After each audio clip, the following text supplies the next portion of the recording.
Hi, this is Mato. Welcome to my online chess lecture.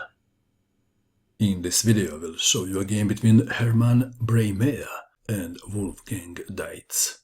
This game was played in Germany in 1971. Hermann had white pieces and he started with d4. Wolfgang played d5. Knight to f3, e6, bishop to f4, going for the London system.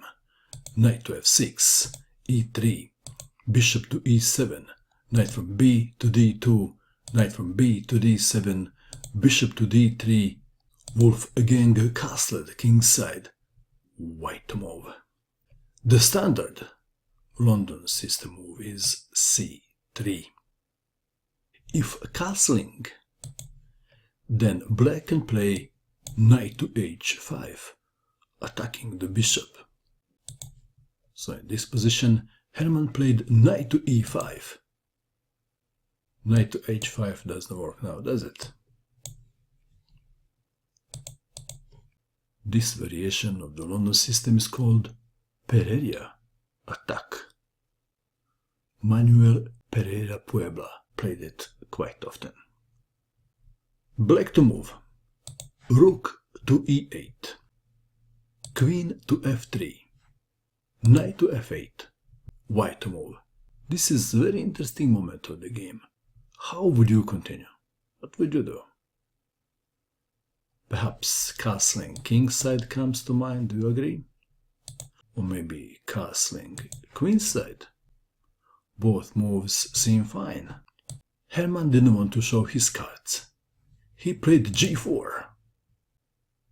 Knight to g6, g5, knight takes on e5, bishop takes on e5, knight to d7 attacking the bishop, and the pawn on g5.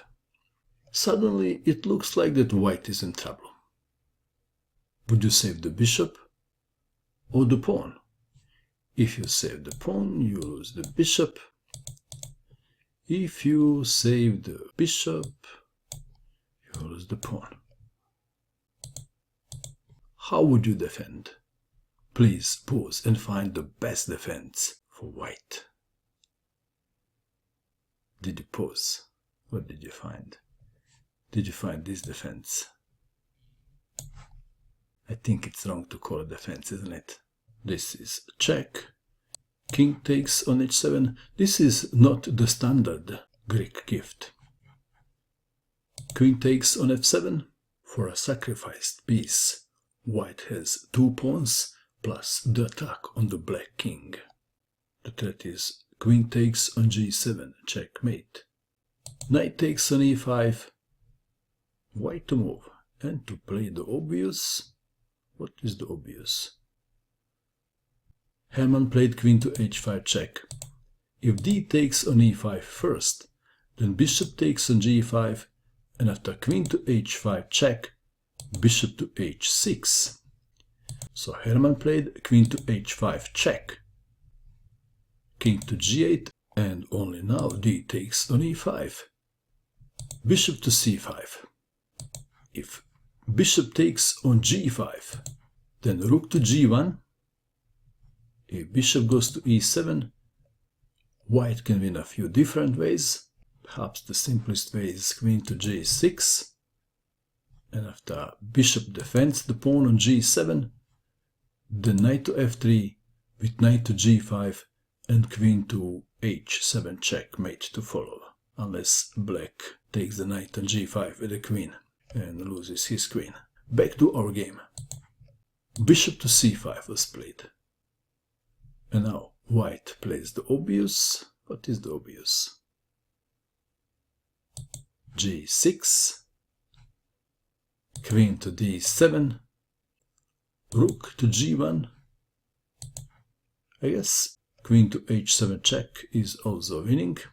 Like this. Queen to h7 check, king to f8, queen to h8 check, king to e7, queen to h4 check, preventing king to d8. And after king to f8, rook to g1 with a win similar in the game.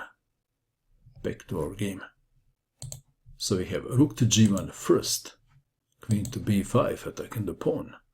On b2, how would you defend the pawn? Who cares about the pawn? Rook to g3.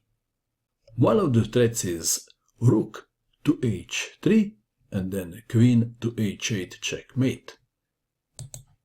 Black king is on the run, intending king to e7. How would you continue now? You should prevent black from playing king to e7, and you do this with queen to h4. Black to move, and there is no good defense for black. In the game you have queen to d7. White played the move and black resigned. And the move is rook to f3 check. Wolfgang resigned. If queen blocks, then rook takes on f7 check, and after king to g8, queen to h7 checkmate. And if king goes immediately to g8, then queen to h7 checkmate. How much would you pay to someone to teach you this great opening called the London System? $200? $300? Chessable can teach you this opening for fraction of that amount. Let's go there. When you click on the link below the video, you will come to this page. Click on the London System, and here we have chapters from 1 to 14, ending with the Pereyra Attack.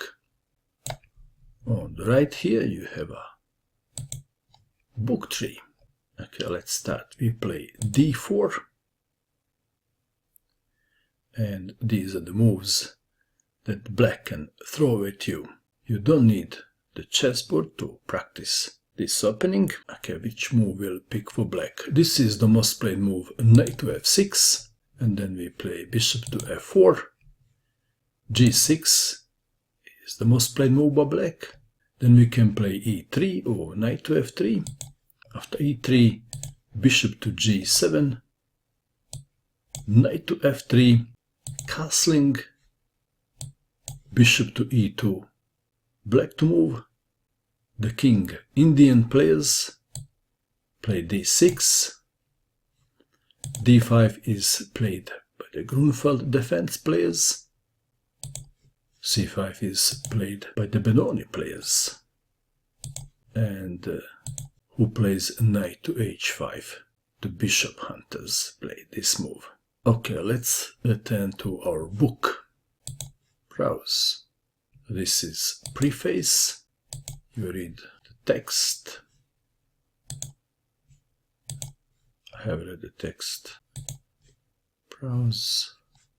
Introduction. Okay, let's go to this simple game. This is a game between James Mason and Alexander Wittek, played in 1882. Okay, let's start. d4, d5, and now bishop to f4 is more precise than knight to f3. e6, e3, knight to f6, knight to f3, bishop to e7, bishop to d3, b6, knight from b to d2, bishop to b7, knight to e5. The text on the right helps you to remember the moves.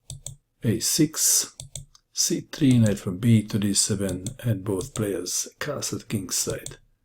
Knight to f3, intending queen to h3 and the great fun for white. Queen to h3, knight to f8, intending knight to g6 perhaps. Knight from d to f3, knight to e4, queen to h5, knight to g6, rook from a to d1. f7 square is very vulnerable, so rook to f8, knight to d2, queen to e8, f3, kicking the knight back, knight takes on d2, rook takes on d2, f5, queen to h3, and so on. I will stop here. When you come to this page, you can go to the whole game. Let's return to our book. I will go to the last chapter now, called Pereyra Attack. And I will find the game that we have examined today. This is the game that ended with rook to f3 check. I click on view, and it says start move trainer.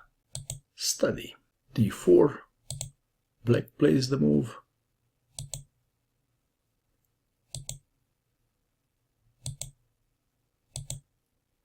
Do you remember the moves for the game? This is read-only mode. Black was not aware of the threats. G4, threatening G5, eyeing F7 square. How do you like training like this? This is awesome. I wish this existed before, when I was learning chess. You can improve your chess much quicker with this interactive book. Do you agree? And this is very affordable way to improve chess, isn't it? So you read the text, you make the moves, and check. Black resigned. Learning like this is better than watching videos, because when you make moves yourself on the board like this, information enters your long-term memory. How would you like to study your chess this way and improve rapidly? If your answer is yes, please click on the link below the video and start improving your chess right now.